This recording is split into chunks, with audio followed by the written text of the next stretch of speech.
Is your music library a mess, or do you just want a better way to organize your tracks?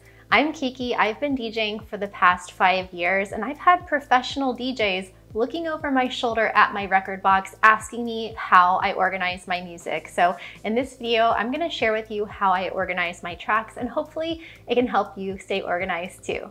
The structure that you use to organize your music will have lasting effects throughout your DJ career. It also has a direct impact on the quality of the sets that you're playing now. Having good organization helps you feel confident at gigs and helps you choose the right track in the right moment so that you have a good set every time you play. Of course, there are infinite ways to organize your music, so if you're a DJ and you have any tips, then leave some comments down below, and make sure to subscribe if you love house and tech house music, and also if you want some more DJ tips from me. So the first thing to think about is how the DJ software actually locates your tracks.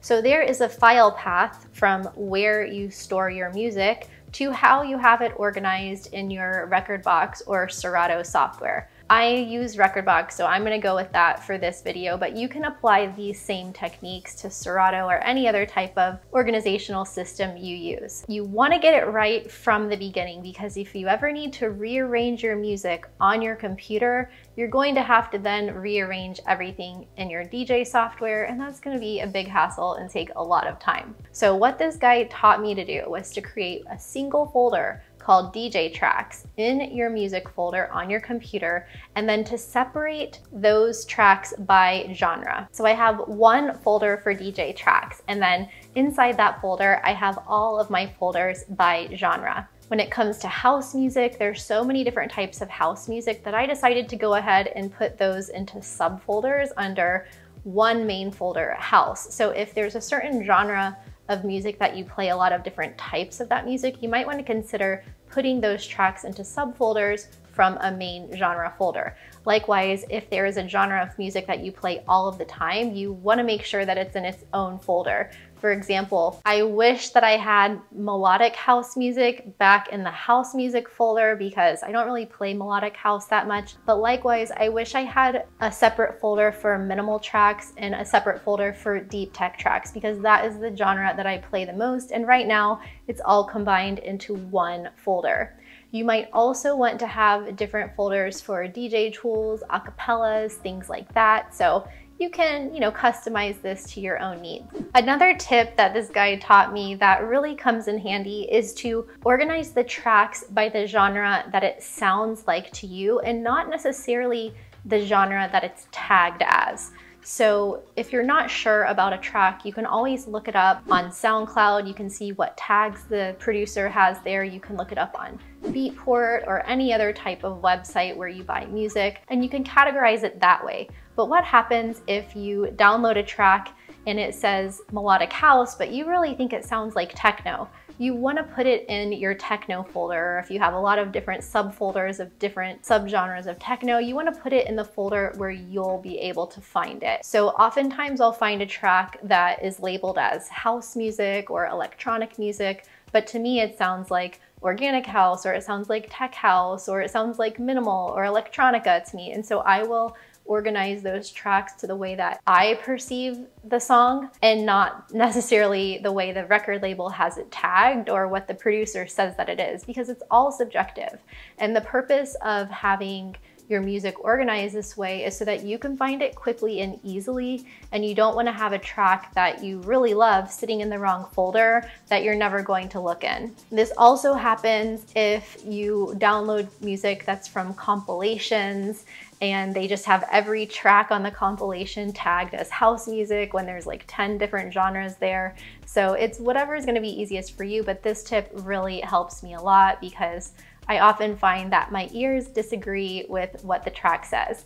And another hack to check which genre the track is in is to right-click on the track in your computer and click on Get Info. And depending on where you downloaded it, if it's very organized, they will have like the producer's name, the year, the copyright, the genre, etc. there. Once you have your music organized into folders, you can go into your Rekordbox or Serato software and start creating playlists. The main way that I organize my playlists are by venue. So if I'm playing a gig at a venue, I'll create a folder for that set, and then I'll create playlists inside of the folder that are gonna go with different energy levels. So I'll have a playlist for openers. These are tracks that I think would be really good to open a set. I'll also have playlists for the warm up, like low energy vibes, the build up, the plateau energy when you just want to give people a break, and then the peak, and then the come down, and then closing track. So it's kind of like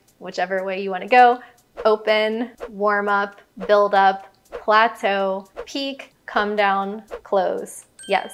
And you know, you can go up and down depending on how long your set is, whatever kind of story you want to tell, but that really works for me so that I know when I'm really busy in the middle of a set and drunk people are talking to me and it's super loud and crazy, that as long as I'm in the right playlist, it doesn't really matter exactly which track I play. Like, I'm not going to make a huge mistake. I might not pick the best track to go next, but at least I'm not gonna be playing like an opening track during peak time or something like that, which would be a disaster. So that's the general way that I will have a folder for a set instead of just a single playlist that can be 100 tracks that can go in all different orders for the same night. And then I like to create a different folder for every venue. And if it's a venue I haven't played at yet, but I come across tracks over the years that I think would be a really good fit for that place, I'll just have a separate playlist with that name. So I have playlists here for Burning Man, for Space Miami, for Exit Festival that I want to play at someday in Serbia. I also have playlists for different countries. So I have a playlist for Romania, I have a playlist for the UK. So anytime I hear a song that I think I would play that in that country to a crowd over there, I will put it on that playlist. And then when I do get booked there someday, I already have a bank of tracks that I know I can choose from. So I'm not starting at zero. I also have my music organized by emotion because yes, this is a technical way to organize your tracks, but music it's an emotional feeling, and the connection that you have with people, it can't really be planned sometimes, but you can be prepared to have those magical moments based on the organizational structure of your tracks. So I will have playlists like sunrise, sunset, ecstatic, euphoria, come down tracks, EDM bangers, ladies night, retro, progressive, it's a vibe, weirdness, tension. That's a good one. So any kind of place, time, emotion. Maybe you want to have a playlist that's all closing tracks. That would be really helpful. Maybe you want to have a playlist that's all openers, your bangers and tracks that you can always go to that will really work for anything. And then once you start to build a library of all of these playlists and folders, then whenever you get booked for a gig, you will probably already have a folder there that can be related to the gig that you're getting booked at. I also create playlists for different record labels and brands that I want to work with in the future. So I have playlists for Elro, I have playlists for Ants, I have playlists for Defected Records.